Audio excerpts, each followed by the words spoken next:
The title of this presentation is Where Are We Going?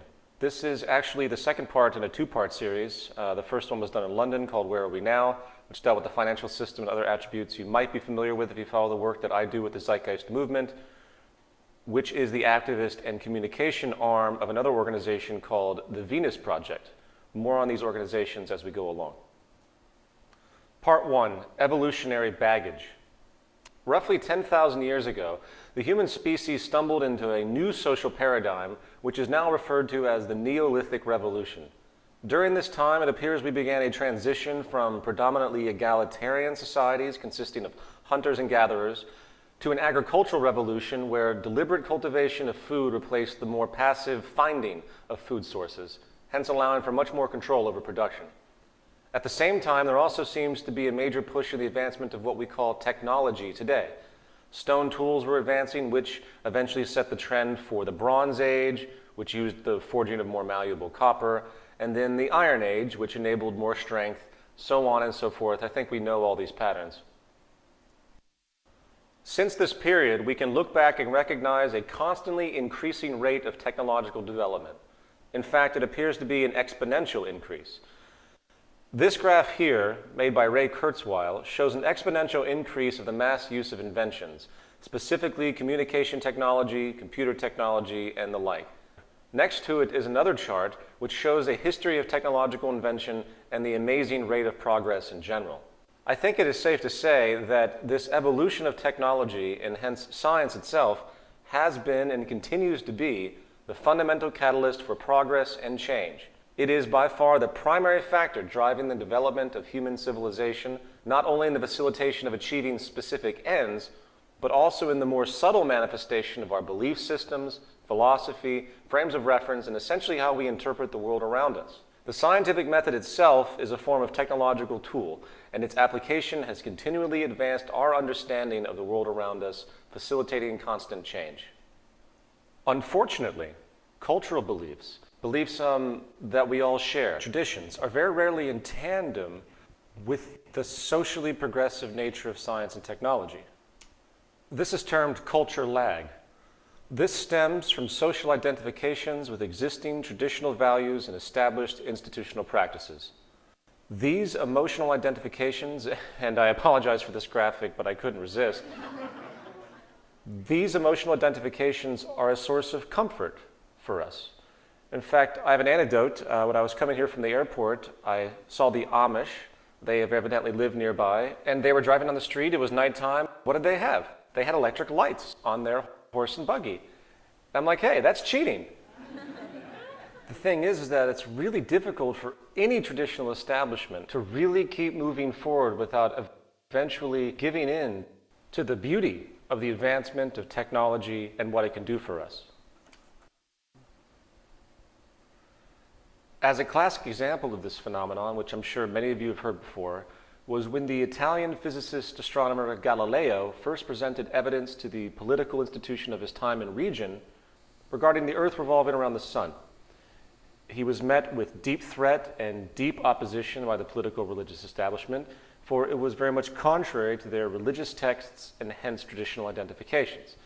In fact, the Inquisition banned the reprinting of Galileo's works for 76 years after his death.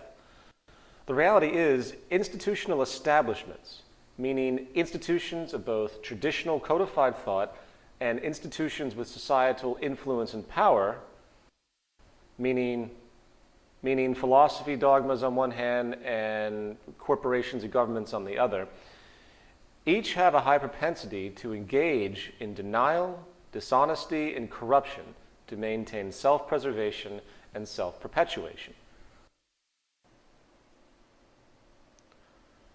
The result is a continuous culture lag, where social progress, by way of incorporating new, socially helpful scientific advancements, is constantly inhibited. It is like walking through a brick wall, as the established power orthodoxies continue to perpetuate themselves for their own interests and comforts. Now, to illustrate this phenomenon in a modern context, let's examine one of the oldest established orders still in use today, the monetary system. When I say the monetary system, I don't mean native monetary policy, interest rates, the fractional reserve policy, central banks, or any other component attribute. I refer to the absolute foundation of the concept being a system of incentive, acquisition, and exchange. So first, let's ask the most fundamental question. Why did we invent money? Contrary to the attitudes of most of the world's population today, money is not a natural resource, nor does it represent resources. Money is actually a social convention for managing scarcity and rewarding creation. If a person grows a food product on a plot of land, that product is given a value, 1, based on how scarce the product is in the region, hence the level of demand versus supply, and 2, along with the amount of labor and time spent to produce that product. Generally speaking, if a product is rare in the society, then its value is raised. If the skill set needed by a person to cultivate that product is also rare in the community, then the value is increased as well. This is the basic theory of value, which you'll hear in Economics 101. As innocuous as this may seem on the surface, let's now consider some of the unspoken negative retroactions of this system, namely the profit mechanism and its relationship to establishment preservation. Very simply, problems and scarcity equals profit. Socially negative attributes of society become positively rewarded ventures for industry. The more problems and scarcity there is, the more money that can be made off of attempts at solutions. The more efficiency created in society, the less opportunities for monetary acquisition. Think about this. In other words, and this might sound rather pessimistic and abrupt, but there is very little intrinsic reward and hence motivation to solve any currently profitable problem in existence. The very nature of monetary reinforcement condones the perpetuation of problems.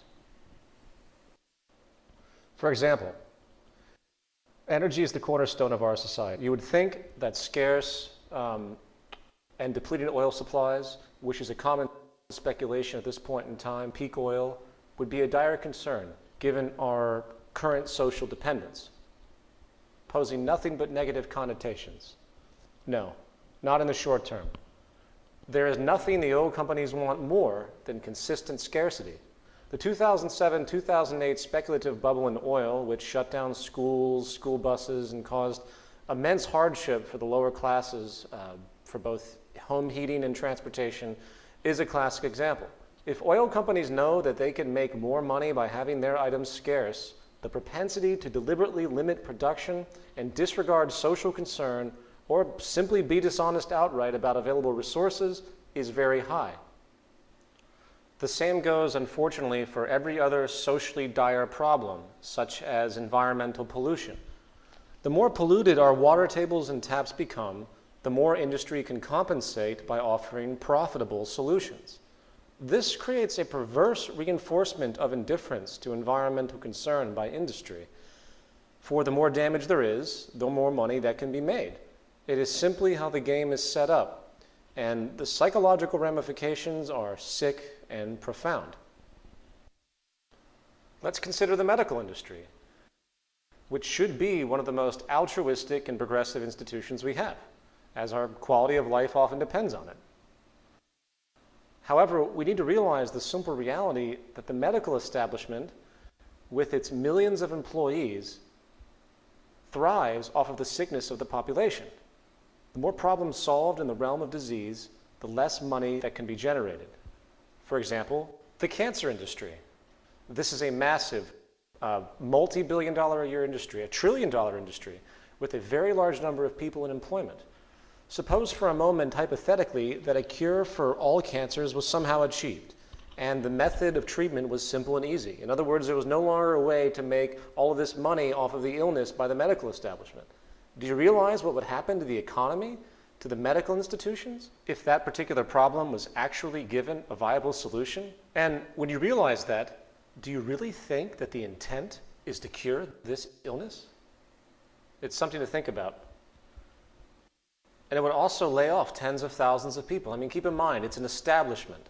The moment you have employees and everything, and even if you're working initially for an altruistic cause, the moment you're in the position of supporting a group and the group relying on the institution, suddenly motivations change. As another example, what if a company made a car that could last 80 years without service and also runs without the need for perpetual refueling through battery technology? The aftermarket value of that car would be virtually zero, and billions of dollars would be lost due to the now obsolete consumer oil and auto service market industries. I'm sure many of you know that we have the technology now to create electric cars that can go 80 miles an hour for 1,000 miles on one charge. You might also know, as a case in point, that the White House during the Bush administration, which was, in fact, the oil cartel in power, made sure their corporate constituents in the oil industry were safeguarded against this new reality by helping to just get rid of the idea of itself, squashing it. In fact, there is no reason why every single car sold could not be electric right now. They aren't, because social progress and human well-being is always second to monetary gain. I'll say that again. Social progress and human well-being is always second to monetary gain. Also, if people cannot make money off of solving social problems, they simply will not be done. Take a look at the horrid, dire destitution in Africa, or simply the rampant and growing homelessness across the world. I think George Carlin actually put it best. Have you ever noticed that the only metaphor we have in our public discourse for solving problems is to declare war on it? We have the war on crime, the war on cancer, the war on drugs. But did you ever notice that we have no war on homelessness? You know why? Because there's no money in that problem. No money to be made off of the homeless. If you can find a solution to homelessness where the corporations and politicians can make a few $1 million each, you will see the streets of America begin to clear up pretty damn quick. Most, when they think about these kinds of things, the word corruption comes to mind. Most feel that these are ethical issues. But is it really corrupt for an energy establishment to want to limit supply artificially so they can make money? Is it really corrupt for a company to seek indifferent self-preservation at the expense of social progress? Actually, no, it isn't. It is simply business as usual, and this is what I'm trying to point out. And you should expect nothing less than this tendency. The profit mechanism creates established orders which constitute the survival and wealth of large groups of people. The fact is, no matter how socially beneficial new advents may be, they will be viewed in hostility if they threaten an established, financially driven institution. Meaning social progress can actually be a threat to the establishment. So, to put it into a sentence, abundance, sustainability, and efficiency are the enemies of profit. Progressive advancement in science and technology which can solve problems of inefficiency and scarcity once and for all are, in effect, making the prior establishment's servicing of those issues obsolete. Therefore, in a monetary system, corporations are not just in competition with other corporations. They are in competition with progress itself. That is why social change is so difficult within a monetary system. In other words, the established monetary system refuses free-flowing change. You cannot have a social convention where money is made off of inefficiency and scarcity and expect a quick incorporation of new advents which can relieve those problems. I know I'm drilling this in, but most do not see this, and I want to make sure it is perfectly clear. Now, I don't want to spend too much time on the monetary system because, as I mentioned, it was the focus of a prior presentation. However, I would like to quickly point out two important issues. The first is the economic reality that the entire global economic system is based on what I call cyclical consumption. The only way the system can work is if money is perpetually circulating. Money must be continuously transferred from one party to another in order to sustain so-called economic growth. This is done through constant or cyclical consumption by virtually everyone in society. Jobs are entirely contingent upon demand for production in some form. If there was no demand for goods and services, then there would be no demand for labor, and financial circulation would hence stop. What this translates into, again, is that inefficiency equals profit. The entire system demands problems for it to work. This is not only paralyzing, as we have discussed, but it also creates outrageous amounts of resource waste, irrelevancy, and extremity. The second point I would like to make on this issue, which is much more broad, has to do with the holistic nature of the monetary game in historical practice and the fundamental intent. All societies today, whether termed capitalist or socialist or even communist, are fundamentally based on money. Money is the enabler of possibility within the system itself. Free market capitalism, as it is often called, is now the dominant economic religion of the day. I say religion because when it comes to the cultural perception of this methodology, few today seem to have the ability to even ponder any other options for social operation. They are fully indoctrinated. The free market in practice can be defined as a market in which supply and demand are unregulated except by a country's competition policy, and rights in physical and intellectual property are upheld. You'll notice it says unregulated except by the country's competition policy. In other words, there is no such thing as a pure free market. And I know most of us know this, but I want to make the point, for nor could there ever be such a thing as a pure free market without the system despotically self-destructing beyond repair. Why? Because the basis of the free market pursuit, meaning the self-interest-based pursuit and strategic acquisition of market share, the gaming strategy, can only lead to monopolies and cartels. That is the basis of the entire motivation. And it's funny how economists today will deny that up and down. For example, let's say I want to open an electronics store in a relatively small town, say here in Fairfield, Iowa. And at that time, there are 3 other stores in this same area, and therefore I have to compete with them. As time moves forward, I work to streamline my competitive strategies and reduce overhead in such a way that my store becomes the dominant, most affordable distributor of a certain set of items, and everyone in the town flocks to my store over the others for such items. Due to this, 2 of the other 3 stores go out of business and leave town. So at that point, it is just my store and the other competitor in the region, dual competition. Now, since my profits have been so good, I make an executive decision. I decide to attempt to acquire or buy the other competing store in town. Seems reasonable, right? Acquisitions happen all the time. And they agree. So I purchase that store, put my logo on it, and boom, I have a regional monopoly. Likewise, let's assume I didn't purchase the other store, but rather just became friends and in turn partners with them. And we figured out a way to work together and flourish in a non-competitive way. Seems logical, right? Well, guess what? Now I have a cartel.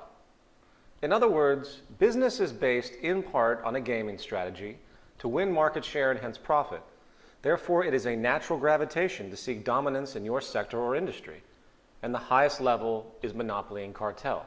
It is a natural progression of the free market system to become as dominant and powerful as possible. But it doesn't stop there, and I'm sure most in this room understand the practice of congressional lobbying by corporations, considered absolutely normal. Well, what is financial lobbying? Lobbying is the prostitution of the state to grant further powers or positions of ease to corporate industries. In other words, if you pay off a few congressmen to support your company's agenda, then you have further secured your position economically.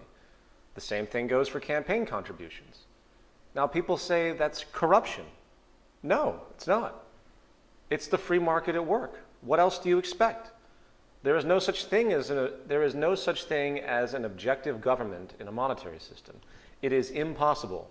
The whole society is based on money and income, so why do you think any lines would ever be drawn and respected? We see this BS ethic argument all day long, and guess what? It has never worked. It never will work. Influence and hence corruption is a natural byproduct of our system. It should be expected. In fact, let's take this train of thought even further. Throughout history, there has been one empire after another, each working to secure global land and resource domination. The central reason for war is for resources, profit, empire power, and trade monopolies. Governments are fundamentally no different in function than corporations when it comes to self-interest. The United States invasion of Iraq could be considered a hostile corporate takeover in effect. For even the most naive individuals today know it had nothing to do with weapons or freedom or democracy for the people. I don't even want to belabor that issue, for it's just considered passé to even talk about it. It's not even in style. We're so used to this level of corruption that we just look the other way these days. However, I do want to clearly point out what war really has to do with if you have any inhibitions. It is for the conquering of resources, industrial profit, and empire expansion fundamentally. In the words of two-time Congressional Medal of Honor recipient Major General Smedley D. Butler, war is a racket. It always has been. It is possibly the oldest, easily the most profitable, surely the most vicious. It is the only one international in scope, and it is the only one where the profits are reckoned in dollars and the losses in lives.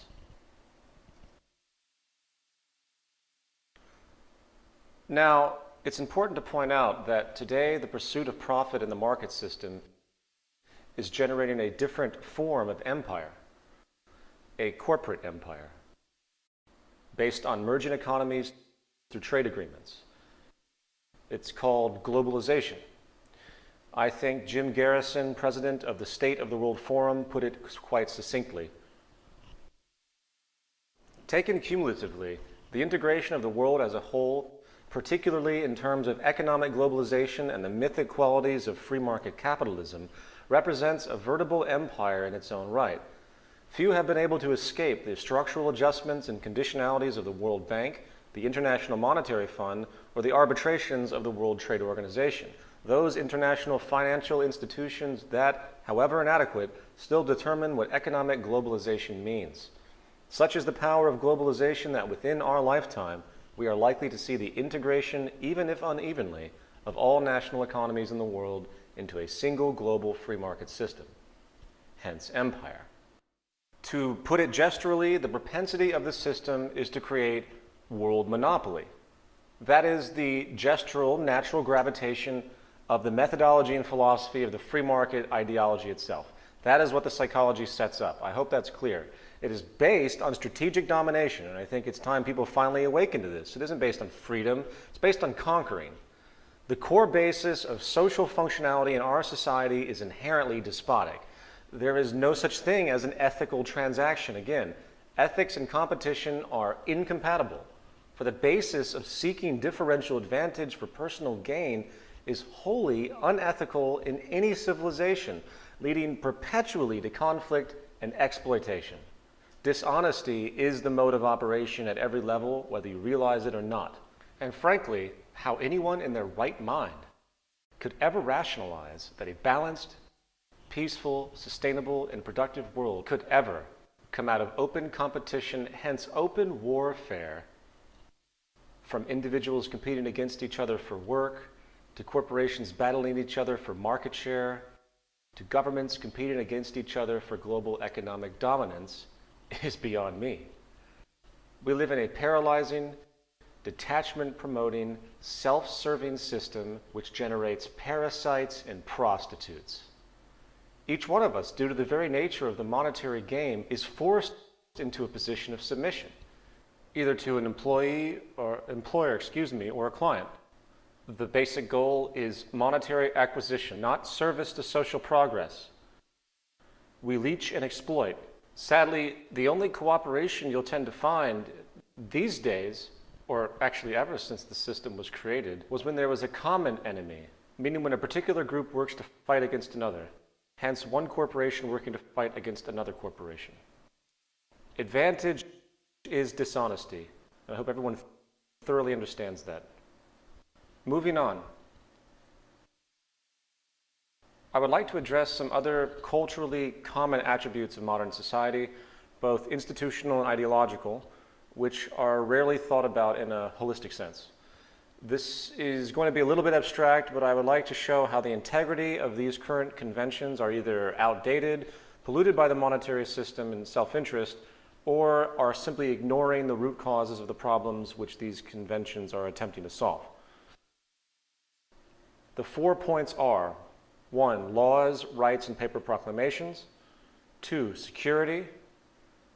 3, government as we know it today. And 4, activism and so-called ethics. Laws, rights, and paper proclamations. In society today, government attempts to control human behavior by way of threat in the form of laws. Little regard is given to the reasoning behind causes for these so-called criminal acts or socially offensive acts. If a person is arrested for stealing, very little regard is given to the environmental conditions that generated the interest to steal to begin with, the motivation. Is a mother who steals food to feed her starving family a criminal? No. She's simply doing what she has to do. When we reflect on this reality that we as human beings are really nothing more and nothing less than animals and operate with the same basic behavioral reinforcement, and again, sorry for this graphic, but I had to use it to make the comparison. The fact is, we operate with the same basic behavioral reinforcement survival tendencies as most other species. We see then that it is illogical and irresponsible to consider any human behavior outside of the realm of the social condition.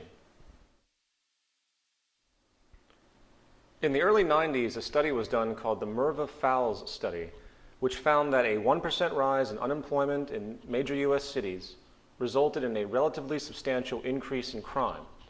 This shows how so-called criminal behavior is directly related to the socioeconomic circumstances.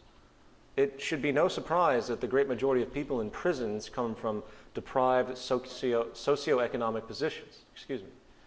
Society is producing the behavior, particularly scarcity if you pay attention. And year after year, the number of people in prison rises, along with the number of laws on the books. Therefore, obviously something isn't working, right?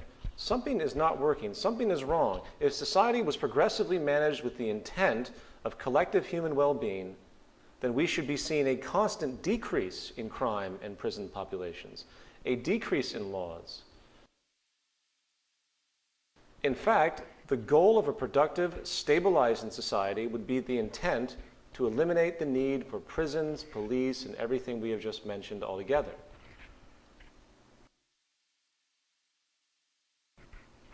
I think Lisa Simpson put it best. And that's the drunk tank? And this is Mommy's desk. Mom, I know your intentions are good, but aren't the police a protective force that maintains the status quo for the wealthy elites? Don't you think we ought to attack the roots of social problems instead of jamming people into overcrowded prisons? Look, Lisa. It's McGriff, the crime dog.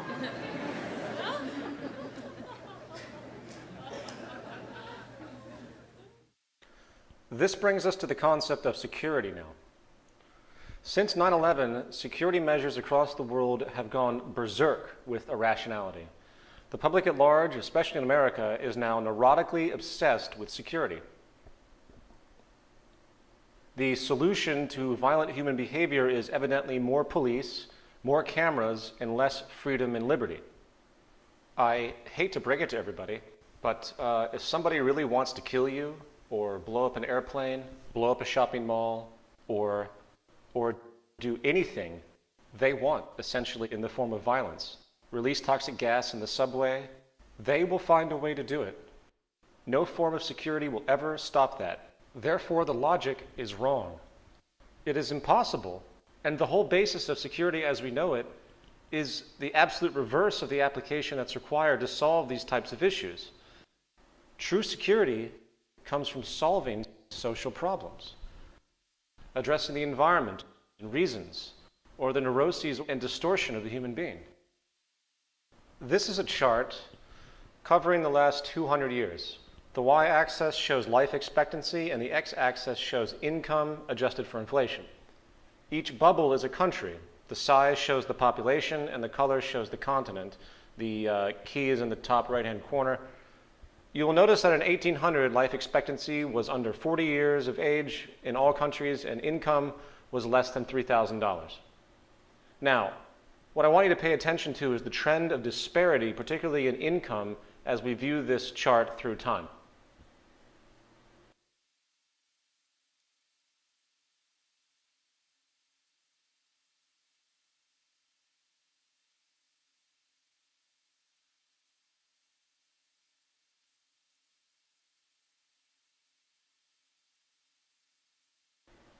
You will notice that life expectancy has basically risen along with wealth in general.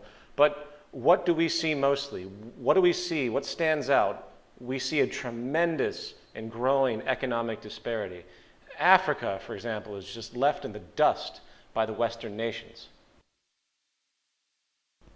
We went from this to this. Economic disparity is obviously growing. Now, why am I bringing this up?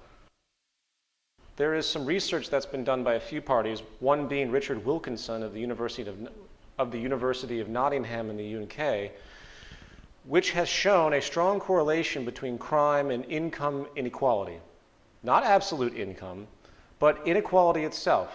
It's psychological. For example, in the United States, which has the largest income gap in the world, I wonder why of course we're also the wealthiest in the world. I wonder why we have the largest prison population in the world. Why is there so much distortion? It's possibly because of this tremendous economic stratification. Here is a chart showing the growing disparity divided into the upper and lower classes. While the lower classes stay poor on average, the gap between them and the upper and middle classes continues to grow extensively. I believe this is the basic source of the increase in crime across this planet holistically. There seems to be a correlation between growing disparity in prison population and hence crime. The more income inequality, the more crime. It comes from what some people refer to as psychosocial stress. So, coming back to my original point, when it comes to the concept of security, I think one of the most important things we should be considering is reducing the global income gap. In other words, I think that the more this inequality in the world grows, the more world conflicts that will arise on multiple levels. Okay, now we're going to move on to paper proclamations. Today we use paper proclamations, as we call them, to denote a person's so-called rights. And just like laws, they are culturally biased, artificial concoctions, which attempt to solve reoccurring problems by simply declaring something with words on paper usually. Rights, in fact, have been invented to protect ourselves from the negative byproducts of the social system itself. And once again, instead of seeking a true solution to a problem, we invent these patches by way of paper proclamations in an attempt to resolve them. This does not work. It has never worked. There is really no such thing as an unalienable right outside of the culture in which it is assumed. We are making this up. Therefore, liberties need to be inherent in the social system by design, not alluded to ambiguously on paper. As a classic example of this, let's take the notion of divine law, the famed 10 Commandments. Thou shalt not steal, thou shalt not murder. Why? These are surface notion cop-outs created by men who didn't have any real information, who did not understand that we live in a cause and effect reality. Telling people this does virtually nothing, as history has proven. Morality is an empty idea that has no empirical referent. An intelligent commandment would be something like, thou shalt continually reorient thyself and society to reduce reactionary propensities that lead to aberrated consequences such as stealing and murder. That would be a tangible statement.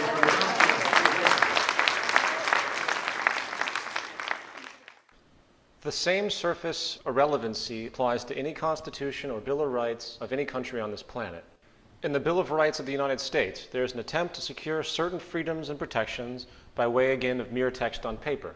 Now, while I understand the value of this document and the temporal brilliance of it in the context of the period of its creation, that does not excuse the fact that it is a product of social inefficiency and nothing more.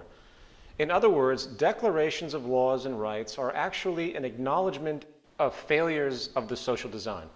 There are many people today in the so-called patriot and liberty movements. I know many people like this. I'm a fan of many people who are proponents of this, in part because I think there's a place for it. But this document is not the savior of America.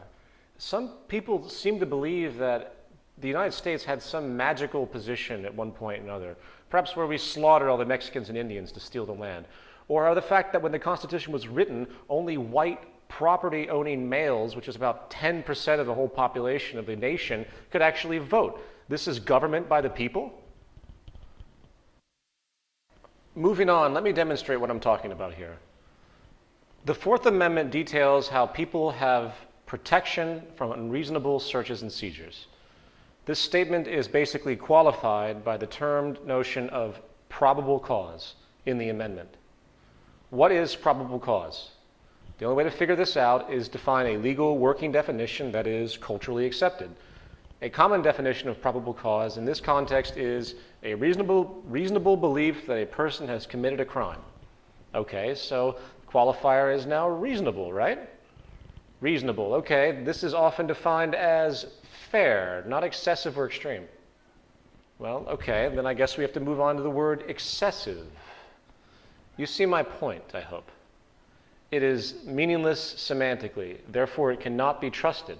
None of them can. In other words, legal definitions are not empirical. All the amendments are subject to the whims of interpretation, which is why they are abused by the police, Homeland Security, and the IRS on a daily basis. Therefore, back to my original point, there is no such thing as rights, as the reference can be altered at will. The Fourth Amendment is an attempt to protect people from state power abuse. That is clear, but it avoids the real issue, and that is, why would the state have an interest to search and seize to begin with? How do you remove the mechanisms that generate such behavior? We need to focus on the real cause. Now, to be clear again, I'm not saying that laws, rights, and the like are not needed at this time. They certainly are. But we need to hone our focus to resolving the actual problem. And by the way, for all the nationalists out there, I am not attacking the U.S. Constitution once again. However, it is not the answer, and it's naive to think that this document really has that much relevance. Again, I am a fan of people like Ron Paul and Dennis Kucinich. I believe there's a place for the work that they do, but it's not the answer. The history of America is just like the history of any other country on this planet. It is a history of deception, fraud, and corruption. There is nothing to return to, for the integrity was never there to begin with. We must move forward, not backwards. And this brings us to government. All governments in existence today, whether you recognize it or not, are institutional dictatorships. They are publicly sanctioned power monopolies.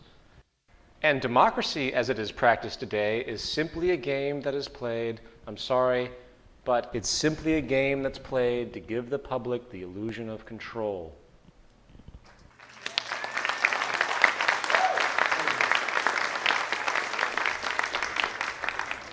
People think they have choice in our current system because they can press a button on a voting machine and put a pre-selected person into power. However, once that person is in power, the public then has virtually no say. Did you vote for the bank bailout? No. Did you vote for the cabinet of a new president? Did you vote for the tax increase? Do you vote for where highways or power grids or any infrastructure goes? Did you vote for the wars in Afghanistan and Iraq? No, you didn't. So where is your real participation?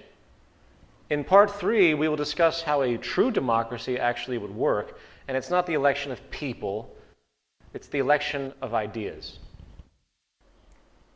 We have to understand that government as we know it today is not in place for the well-being of the public, but rather for the perpetuation of their establishment and their power, just like every other institution within a monetary system. Government is a monetary invention for the sake of economic and social control, and its methods are based on self-preservation first and foremost. All a government can really do is create laws to compensate for an inherent lack of integrity in the social order. It's also worth pointing out that most politicians, in fact, are lawyers. Most players in government come from the world of law. And in reality, they have absolutely no real education, therefore, or understanding about the true foundation of social operation. Can a lawyer come fix your home heating system? Can a lawyer go and organize a power grid for a particular area? No. Lawyers and hence politicians are simply not trained in any tangible way to solve real problems. They're trained to solve artificial, nonsensical problems that are culminated byproducts of our nonsensical society. In other words, society is in fact a technical creation. I'll say that again. Society is a technical creation consisting of infrastructure, resources, and management. Society is a technological construct. Republican, Democrat, it doesn't mean a damn thing.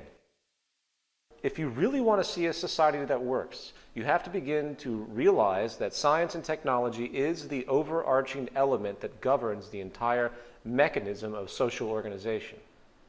And therefore, those who study those attributes should be given not control, but should be given the forefront of participation, forefront of influence to say, hey, we can feed and clothe all the impoverished people in Africa and in the third world. We could technically do it. But unfortunately, they go to their corporate bureaucracy and hence government bureaucracy. And of course, the governments say, oh, we don't have the money for that. The question has never been, do we have the money?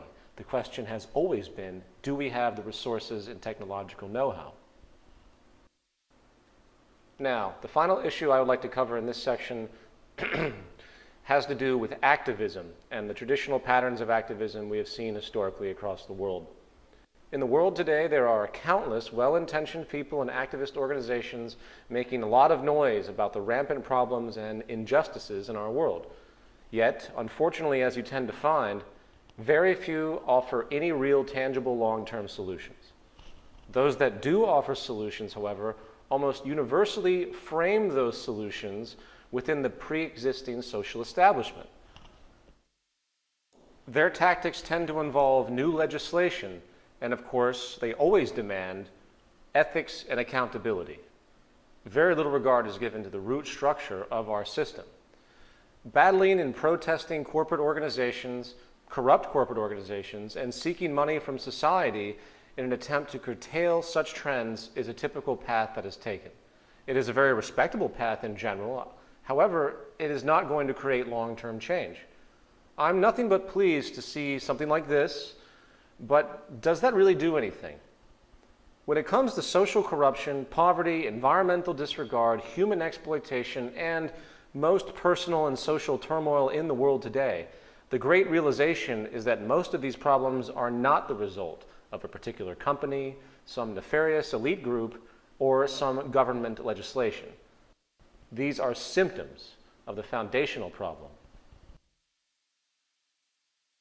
The real issue is human behavior, and human behavior is largely created and reinforced by the social patterns required for survival as necessitated by the social system of that period in time. We are products of our society, and the fact of the matter is, it is the very foundation of our socioeconomic system and hence our environmental condition which has created the sick cultural climate you see around you. Very rarely do any activist organizations today consider the possibility that maybe it is the social system itself that is the problem. The bottom line is that we can spend the rest of our existences attempting to stomp on the ants that mysteriously wander out from underneath our refrigerator, setting traps or laws, or we can get rid of the spoiled food behind it, which is causing the infestation to begin with.